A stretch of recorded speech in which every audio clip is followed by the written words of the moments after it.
नमस्कार दोस्तों, स्वागत है आपका वैद आईसीएस लॉ के यूट्यूब चैनल पर।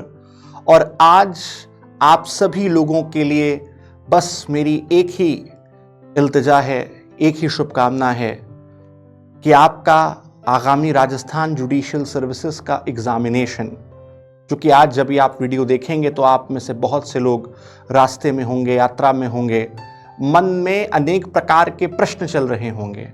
राजस्थान में होगा, नहीं होगा, इसमें बड़ा आरोप लगता है कि शायद आउटसाइडर के साथ किसी प्रकार का भेदभाव ना हो जाए। हम कितने क्वेश्चंस अटेम्प्ट करें, कैसे करें, किन किन चीज़ों पर ध्यान दें, कौन से सब्जेक्ट्स पूछे जाएंगे। तो सबसे पहले तो अब आप रिलैक्स हो जाइए।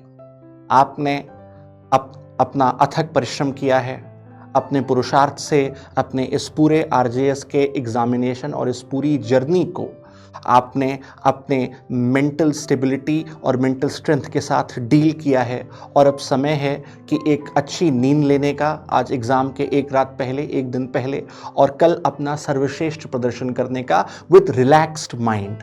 तो सबसे पहले तो इस बात का ध्यान रखना है कि बहुत रिलैक्स होकर के, बहुत कूल, काम और कंपोज होकर के हमें एग्जामिनेशन देने जाना है।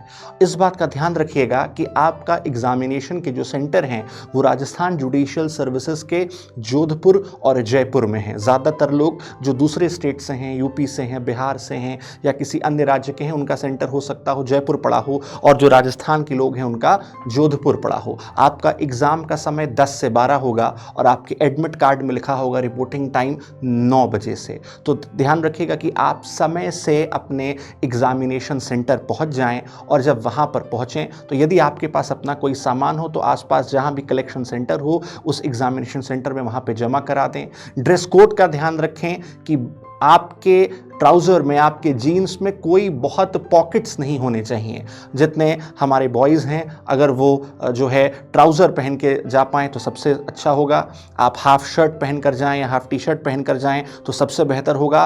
किसी प्रकार की कोई चेन, अंगूठी या कोई भी मेटेलिक आइटम ना हो। अगर आपके पास पानी की बॉटल है तो वो भी कैसी हो, ट्रांसपेरेंट हो। जो आप अपना पेंसिल बॉक्स लेकर जाएँ या पाउच लेकर जाएँ तो वो भी ट्रांसपेरेंट रहे, वरना आपसे अक्सर वहाँ पर वो हटवा दिया जाता है। अपने साथ अपनी पासपोर्ट साइज फोटो, आधार कार्ड की कॉपी, ओरिजिनल आधार कार्ड, ये अवश्य रखें।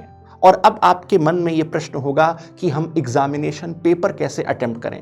ध्यान रखिएगा, आपको राजस्थान जुडिशियल सर्विसेज में सबसे आसान जो पोर्शन लग सकता है, आपका लॉ तो लगेगा ही, और पिछली बार के में एक खास बात यह थी कि सीपीसी बहुत ज़्यादा पूछ लिया गया था, प्रोसीजरल पर बहुत ध्यान दिया गया था, पर हर बार ऐसा हो यह आवश्यक नहीं है। तो कोशिश ये करनी है कि हम जो है मैक्सिमम क्वेश्चंस करें, ना कि सारे क्वेश्चंस करें। जहां तक लैंग्वेज की बात है, जो हमारा हिंदी और इंग्लिश है वो काफ़ी इजी पूछा जाता है, तो उसे ज़रूर अटेम्प्ट करें। वो आपके नंबर निश्चित रूप से बढ़ाएंगे। और राजस्थान में जो लोकल लॉज हैं और जो माइनर पूछे जाते हैं, जैसे डोमेस्टिक वायलेंस एक्ट हो या जो बाकी वहाँ का रेंट कंट्रोल एक्ट है, उसे अच्छे से पढ़ लें।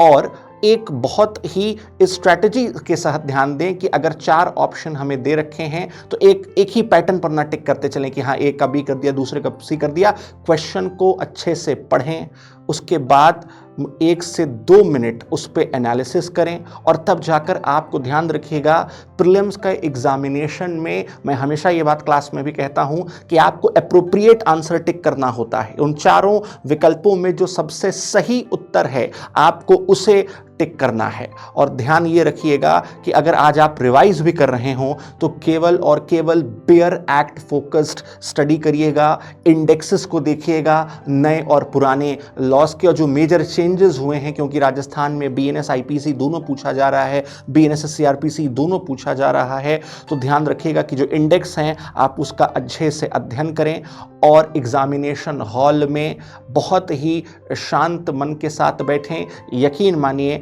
आपका पेपर बहुत अच्छा होगा। ये पूरी यात्रा, ये पूरा समय विशेषकर हमारे जुडिशियल एस्पिरेंट्स के लिए बहुत ज़्यादा कठिनाई वाला रहा है। पहले 3 ईयर का जजमेंट, उसके बाद वैकेंसी एब्सेंसीज का रेगुलर ना होना, हम सब ने मिलकर एक साथ बहुत सारी चीज़ों को झेला है, उसका सामना किया है और आगे भी हम सब मिलकर करेंगे। तो इसलिए मैं आशा करता हूं कि आप इन सभी बातों का ध्यान रखेंगे और आपको आपके एग्जामिनेशन के लिए वैद ICS लॉ की तरफ से बहुत बहुत शुभकामनाएं। आप सबका एग्जामिनेशन बहुत अच्छा हो और मैं पूरी उम्मीद करूंगा कि कल जैसे आपका एग्जामिनेशन खत्म होगा आप एक मुस्कुराहट के साथ बाहर आएंगे। हो सकता हो कुछ प्रश्न हमारे अनुकूल ना आए, हो सकता हो कुछ प्रश्न हमें बहुत हमारे एकदम जो हमने पढ़ा वो आ जाएं, तो उससे किसी भी रूप से निराश मत होइएगा, बहुत उत्साहित मत होइएगा। मेरी शुभकामनाएं आपके साथ हैं और कल हम पूरी कोशिश करेंगे कि आपको हम ट्रेंड का क्वेश्चन पेपर का कैसा डिफ़िकल्टी लेवल रहा, क्या आंसर की रही, हम आप सभी के समक्ष प्रस्तुत कर सकें। बहुत बहुत धन्यवाद। मेरी पूरी आशा है कि आप सब बहुत अच्छे से अपना एग्ज़ाम दें। Thank you so much.